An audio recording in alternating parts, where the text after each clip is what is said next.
வணக்கம்.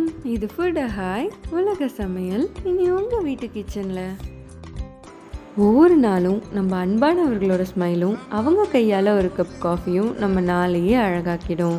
அப்படிப்பட்ட ஸ்பெஷல் பர்சன்ஸை இந்த ஸ்பெஷல் டேயில் செலிப்ரேட் பண்ண வருது இந்த ரெசிபி. இந்த சாக்லேட் காஃபி ரொம்பவே சிம்பிள் அண்ட் ரொம்ப டெலிஷியஸ். அது கூட சேர்ந்து பார்க்கலாம் ஒரு குட்டி லவ் ஸ்டோரியும். ஒயிட் சுகர் யூஸ் பண்ணாதவங்க நாட்டு சர்க்கரை யூஸ் பண்ணிக்கோங்க. ஃபர்ஸ்ட் நாம் காஃபி மிக்ஸ் ரெடி பண்ணிக்கலாம். அதுக்கு 1/4 கப் சுடு தண்ணியில் தேவையான அளவுக்கு சர்க்கரை கலந்துக்கலாம். இதுக்கு இன்ஸ்டன்ட் காஃபி யூஸ் பண்ணுறேன்.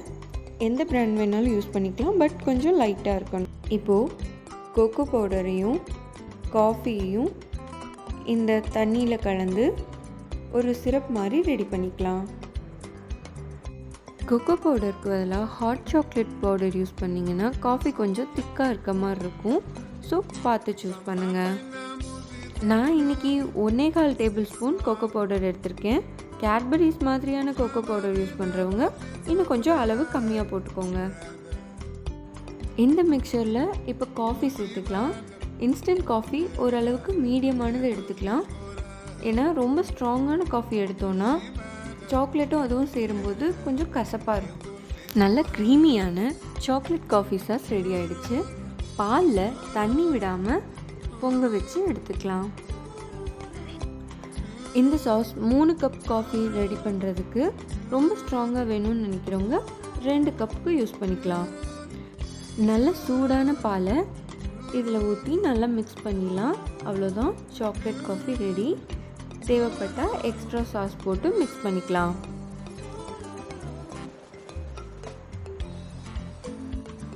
ரெகுலர் சாக்லேட்ஸ் யூஸ் பண்ணால் காஃபி வளவலன்னு ஆகிடும். அதனால் just coffee powder and cocoa பவுடரை மட்டும் மேலே போட்டு கார்னிஷ் பண்ணிக்கலாம்.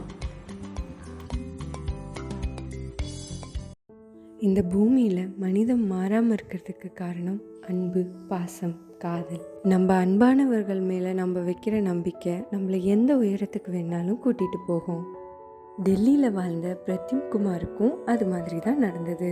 ஆர்ட் ஸ்டூடெண்ட்டான அவர் ஸ்வீடன் நாட்டை சேர்ந்த சார்லட்டை முறையாக ஒரு ஓவியத்தை வரையும் போது பார்க்குறாரு. அவங்க 2 பேருக்குள்ளேயும் மலர்ந்த காதல் திருமணத்தில் முடியுது. ஆனால் சார்லட் அவங்க சொந்த நாட்டுக்கு திரும்பி போக வேண்டிய கட்டாயம் ஏற்படுது. தன்னோட கணவரையும் தன்னோட செலவிலேயே ஃப்ளைட்டில் கூட்டிகிட்டு போகிறதா சொல்கிறாங்க. ஆனால் பிரத்யும் குமார் அவரோட சொந்த செலவில் அதை பண்ணணும்னு நினச்சாரு. தன் காதல் மனைவியை அவங்க தாயகத்துக்கு அனுப்பி வச்சுட்டு தானும் போகிறதுக்காக பணம் சேர்க்க ஆரம்பித்தார். ஆனால் அவர் எவ்வளவு போராடியும் ஃப்ளைட்டில் போகிறதுக்கு அதுக்கு தேவையான பணத்தை அவரால் சேர்க்க முடியல. 1 வருஷம் போராட்டத்துக்கு அப்புறம் அவரோட மொத்த சேவிங்ஸையும் சேர்த்து ஒரு பைசைக்கிள் வாங்குறாரு. தன் காதல் மனைவிக்கு அவர் செஞ்சு கொடுத்த ப்ராமிஸை காப்பாற்றுறதுக்காக 4 மாதங்கள் 4000 மைல் சைக்கிள்லேயே ட்ராவல் பண்ணி ஸ்வீடன் அடைகிறாரு. சின்ன விஷயமோ பெரிய விஷயமோ நம்ம அன்பானவர்களுக்காக நம்ம செய்யணும்னு நினைக்கிறோம் இல்லையா, அதுதான் முக்கியம். இந்த கதையோட டெலிஷியஸான சாக்லேட் காஃபியும் உங்கள் அன்பானவர்களோட ஷேர் பண்ணிக்கோங்க.